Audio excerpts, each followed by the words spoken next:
প্রিয় নবম শ্রেণীর ছাত্রছাত্রী, 2024-এর রায়মার্টিন প্রশ্নবিচিত্রার দ্বিতীয় পর্যায়ক্রমিক মূল্যায়নের ভূগোলের 4 নম্বর স্কুলের সমস্ত প্রশ্নের উত্তরগুলো করে দিলাম। 4 নম্বর স্কুল। হলদী নদীর যে দুটি নদীর মিলিত রূপ তা হলো কংসাবতী ও কেলেঘাই, অপশান ডি। কোচবিহার জেলা যে ভূপ্রাকৃতিক বিভাগের অন্তর্গত তা হলো তাল, অপশান বি। মূল মধ্যরেখার প্রতিপাত দ্রাঘিমারেখার মান 180 ডিগ্রি, অপশান ডি।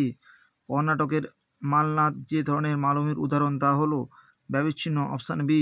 1 ঘন্টা পৃথিবীর তার পরিধির যত ডিগ্রি দ্রাঘিমা অতিক্রম করে তার মান 15 ডিগ্রি, অপশান এ। প্লায়া ও পেডিমেন্টের মাঝে সৃষ্ট সমভূমি হলো বাদাজা, অপশান বি।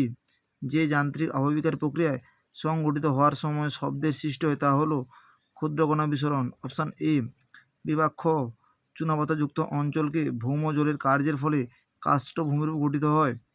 দুটি বিপরীত চ্যুতির মধ্যবর্তী ভূমিভাগে বসে গিয়ে ড্যাশ সৃষ্টি করে বাষ্প উপত্যকা সৃষ্টি করে। গড়ে 1 ডিগ্রি অন্তর দুটি অক্ষরেখার রৈখিক ব্যবধান হলো 111.1 কিমি। পশ্চিমবঙ্গ ও নেপাল সীমানার ড্যাশ শৈলশিরা অবস্থিত। সিঙ্গলীলা শৈলশিরা অবস্থিত। ক্যালসিয়াম সালফেটের সঙ্গে জল যুক্ত হয়ে জিপসাম সৃষ্টি হয় কোন প্রক্রিয়ায়? জলযোজন বা হাইড্রেশন প্রক্রিয়ায়। দুটি অভিসারী পাতের সংঘর্ষ সীমান্তে কোন রেখার সৃষ্টি হয়? সূচার রেখার সৃষ্টি হয়। ইসোস্টেসিস শব্দটি কে প্রথম ব্যবহার করেন? ভূতত্ত্ববিদ ডাটন। পশ্চিমবঙ্গের আর্দ্রতম স্থানের নাম হলো বক্সার দুয়ার। বিভাগ গ। সময় অঞ্চল কাকে বলে? রায়বাণী সূচকে 101 নম্বর পৃষ্ঠার 16 দাগের প্রশ্নের অ্যান্সারটি হলো সময় অঞ্চল বলতে কি বোঝো? রায়বাণী সূচকে 101 নম্বর পৃষ্ঠায় রয়েছে। মহীখাত বা জিওসিনোক্লাইন কাকে বলে? রায়বাণী সূচকে 146 নম্বর পৃষ্ঠায় 1 দাগের প্রশ্নের অ্যান্সারটি রয়েছে।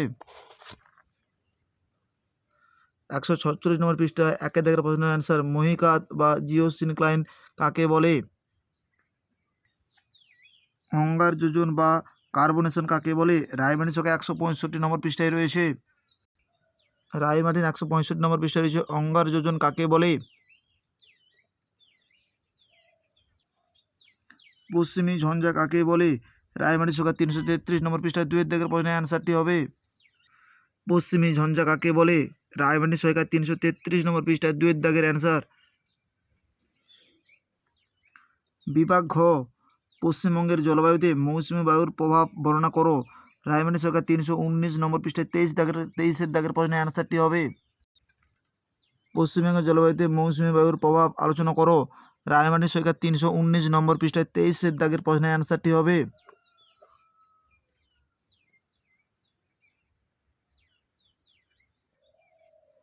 সব সিল্ট অঞ্চলই মালভূমি কিন্তু সব মালভূমি সিল্ট নয়, ব্যাখ্যা করো।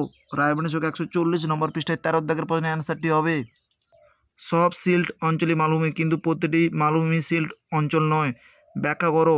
রায়বাণী সূচকে 140 নম্বর পৃষ্ঠায় 13 দাগের প্রশ্নের অ্যান্সারটি।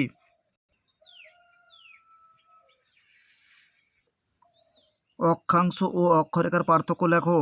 রায়বাণী সূচকে 104 নম্বর পৃষ্ঠায় 2 দাগের প্রশ্নের অ্যান্সারটি হবে অক্ষাংশ ও অক্ষরেখার পার্থক্য নির্ণয় করো। রায়মার্টিন সূচকে 104 নম্বর পৃষ্ঠার 2 দাগের প্রশ্নের অ্যান্সারটি হবে পেনি প্ল্যান্ট ও পেডি প্ল্যান্ট এর পার্থক্য লেখো। রায়মার্টিন সূচকে 146 নম্বর পৃষ্ঠায় 13 দাগের প্রশ্নের অ্যান্সারটি হবে 146 নম্বর পৃষ্ঠায় 13 দাগের প্রশ্নের অ্যান্সারটি হবে পেনি প্ল্যান্ট ও পেডি প্ল্যান্টের মধ্যে পার্থক্যগুলি আলোচনা করো। স্বল্পমোচন ও ক্ষুদ্রকণা বিসরণ প্রক্রিয়াটি ব্যাখ্যা করো। রায়মার্টিন সূচকে 163 নম্বর পৃষ্ঠায় রয়েছে 163 নম্বর পৃষ্ঠায় রয়েছে স্বল্পমোচন ও ক্ষুদ্রকণার বিশদীকরণ। এতটা লিখতে হবে।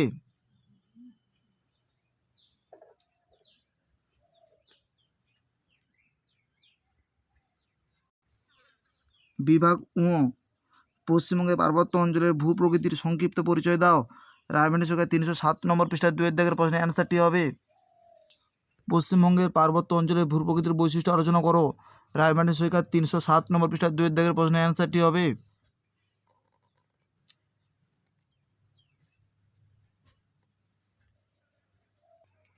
আমাদের ভিডিওটি যদি তোমাদের ভালো লাগে তাহলে তোমরা লাইক করো, শেয়ার করো।